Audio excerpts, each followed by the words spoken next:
Assalamualaikum warahmatullahi wabarakatuh. Di sini saya akan mempresentasikan hasil alat buatan kami yang berjudul alat monitoring cairan infus berbasis sistem IoT. Sebelumnya di sini saya akan memperkenalkan diri. Nama saya Tito Satrio. Di sini saya sebagai programmer. Halo, perkenalkan saya Maria Sari. Tugas saya di kelompok ini ialah sebagai desainer. Saya Ali Pamar Faru. Di sini saya sebagai distributor alat dan bahan. Halo, nama aku Najmi Irvina. Di sini aku sebagai desainer. Perkenalkan, nama saya Deden Arianto dan tugas saya di kelompok ini sebagai perakitan alat. Oke, sebelum saya mempraktekkan alat ini, saya akan sedikit menjelaskan tentang alat ini. Jadi alat ini itu berfungsi untuk memantau dan memonitoring cairan infus dari suatu tempat yang nantinya akan bisa diakses melalui local server menggunakan komponen modul MCU yang nantinya data itu akan dikirim melalui WiFi ke dalam monitor dan terbaca di local server. Dan alat ini bertujuan untuk memudahkan perawat dalam memantau cairan infus dan juga mengurangi tenaga kerja dalam rumah sakit. Di sini saya akan menjelaskan alat dan bahannya. Yang pertama, infus. Dan selanjutnya, infus adalah metode pemberian obat cairan yang dilakukan melalui pembuluh darah dengan dosis bertujuan sebagai resusitasi cairan untuk menghilangkan dari kondisi kritis dan kehilangan banyak cairan. Oke, langsung saja. Yang kedua ada not MCU ya. Ini yang putih. Adalah sebuah board elektronik yang berbasis chip dengan kemampuan menjalankan fungsi microcontroller dan juga koneksi internet Wi-Fi. Nah, selanjutnya saya akan melanjutkan penjelasan dari bahan-bahan yang dibutuhkan dalam perancangan ini. Selanjutnya ada obstacle sensor yang ini. Obstacle sensor ini modul sensor IR obstacle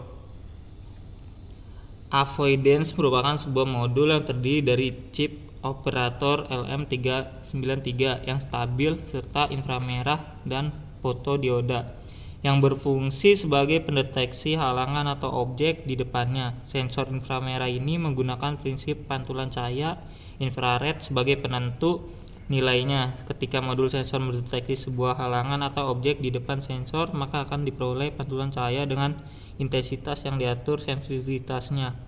Nilai yang dihasilkan adalah high atau low yang kemudian bisa digunakan oleh MCU untuk melakukan kontrol terhadap device lain. Sensor ini dapat mendeteksi objek berjarak 2 cm sampai 30 cm dengan sudut 35 derajat. Nah, selanjutnya ada buzzer yang bulat ini. Buzzer ini sebuah komponen elektronika yang berfungsi untuk mengubah getaran listrik menjadi getaran suara. Pada dasarnya prinsip kerja buzzer hampir sama dengan loudspeaker. Jadi buzzer juga terdiri dari kumparan yang terpasang pada diafragma dan kemudian kumparan tersebut dialiri arus sehingga menjadi elektromagnet. Kumparan akan tertarik ke dalam atau keluar tergantung dari arah arus dan polaritas magnetnya. Karena kumparan dipasang pada diafragma, maka setiap gerakan kumparan akan menggerakkan diafragma secara bolak-balik sehingga membuat sebagai indikator bahwa proses telah selesai atau terjadi suatu kesalahan pada sebuah alarm tersebut. Nah, selanjutnya ada LED. LED itu yang ini kawan. Nah, LED ini adalah komponen yang dapat memancarkan cahaya atau struktur LED sama dengan dioda untuk mendapatkan pancaran cahaya pada semikonduktor. Atau doping yang dipakai adalah gallium, arsenik, dan fosforus. Jenis doping yang berbeda akan menghasilkan warna cahaya yang berbeda. Bentuk LED bermacam-macam, ada yang bulat, persegi empat, dan lonjong.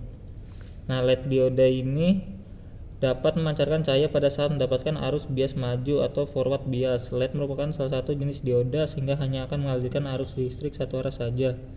LED akan memancarkan cahaya apabila diberikan tegangan listrik dengan konfigurasi forward bias. Berbeda dengan dioda pada umumnya, kemampuan mengalirkan arus pada LED cukup rendah yaitu maksimal 20 mA. Apabila LED dialiri arus lebih dari 20 mA, maka LED akan rusak. Sehingga pada rangkaian LED dipasang sebuah resistor sebagai pembatas arus. LED memiliki kaki dua buah seperti dengan dioda, yaitu kaki anoda dan kaki katoda. Dari kaki katoda pada saat masih baru, kemudian kaki katoda pada LED ditandai dengan bagian bodi yang dipapas rata. Pemasangan LED agar dapat menyala adalah dengan memberikan tegangan bias maju, yaitu dengan memberikan tegangan positif ke kaki anoda dan tegangan negatif ke kaki katoda. Nah, mungkin hanya itu bahan-bahan dari pembuatan perancangan dari alat ini. Oke teman-teman, sekarang kita membahas perihal flowchart project yang dimana alat monitoring tetesan infus, yang dimana flowchart itu dari mulai lanjut ke sensor tetesan dan sensor darah, yang dimana nanti dari infusan itu dia turun ke sini. Di saat sensor ini terbaca, dia mulai menanyakan tetesan itu terdeteksi atau tidak. Di saat tetesan itu terdeteksi, terhitunglah waktu interval antara tetesan. Jika tidak, balik lagi untuk mendeteksi tetesan. Nah lanjut, terhitung juga laju tetesannya itu 60 per waktu interval. Lanjut ada deteksi darah. Nah dari deteksi darah, kirim hasil data laju tetesan dan pendeteksian darah ke server. Di saat sudah terdeteksi dan dikirim ke server, sisa cairan infus pun bisa terbaca di web nanti, dan darah terdeteksi atau cairan itu sisa 50 mili. Jika iya, tetesan tidak terdeteksi selama 10 detik, laju tetesan sama dengan 0. Jika tidak, lanjut buzzer on. Jika tidak, buzzer off. Dia jika deteksi darah tidak terdeteksi, buzzer off. Jika iya, buzzer on. Selesai. Terima kasih. Selanjutnya saya akan mempraktekkan hasil alat buatan kami dari tahap awal sampai akhir.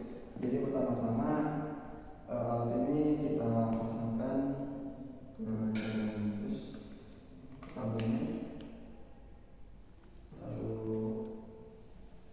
kita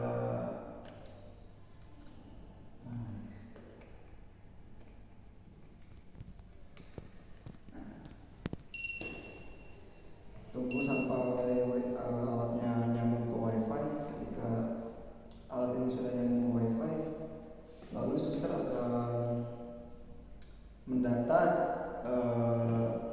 data diri pasiennya untuk dikirim ke server lokal server yang ada di monitor. Pertama-tama kita buka tampilan di HP-nya seperti ini, lalu kita daftar infus, kita tulis serial numbernya, misalkan kita kasih nama Deden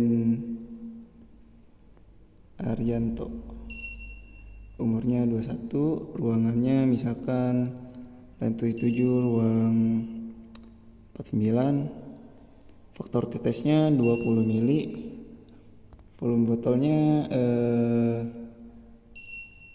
kita pakai yang 500 mili. Kita daftar kembali. Nah setelah itu ketika alat ini sudah terhubung,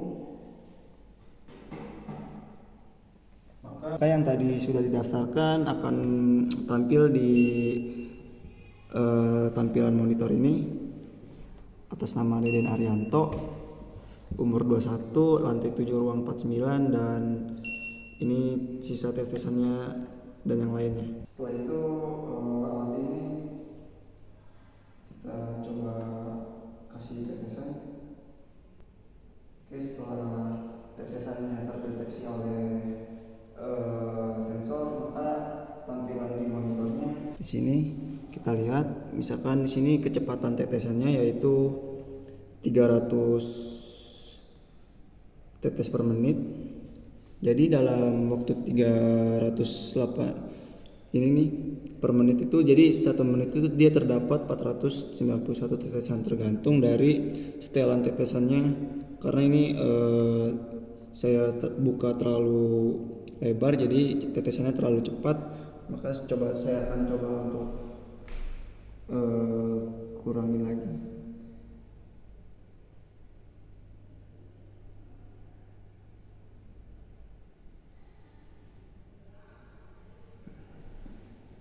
Normalnya itu yaitu di sekitar normalnya di sekitar 20-an.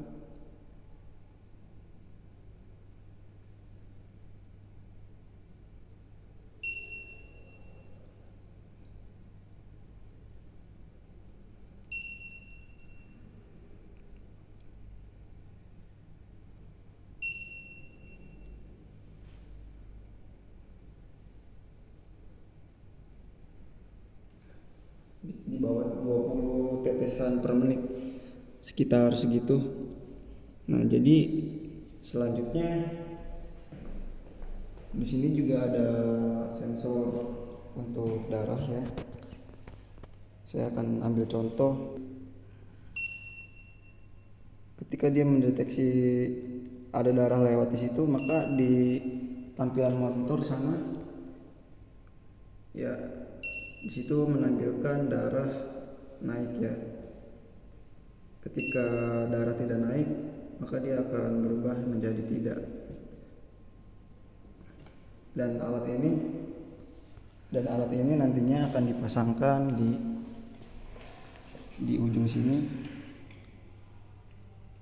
Karena ketika cairan infus habis, kemungkinan darah bisa menaik ke dalam tabung infusnya, maka itu akan mengakibatkan fatal untuk seseorang.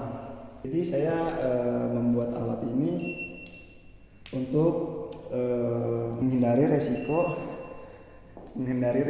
yang dapat terjadi pada pasien, sehingga tidak menimbulkan hal yang tidak diinginkan. Dan satu lagi, jadi alat ini akan mendeteksi habis atau tidaknya ketika sensor tidak mendeteksi tetesan selama 10 detik. Jika sensor tidak mendeteksi tetesan selama 10 detik, maka status di monitornya akan berubah dan dia akan menampilkan tanda seru. Maka itu pertanda cairan infus akan habis dan suster harus segera untuk mengganti cairan infus tersebut. Ya, presentasi kali ini cukup sekian.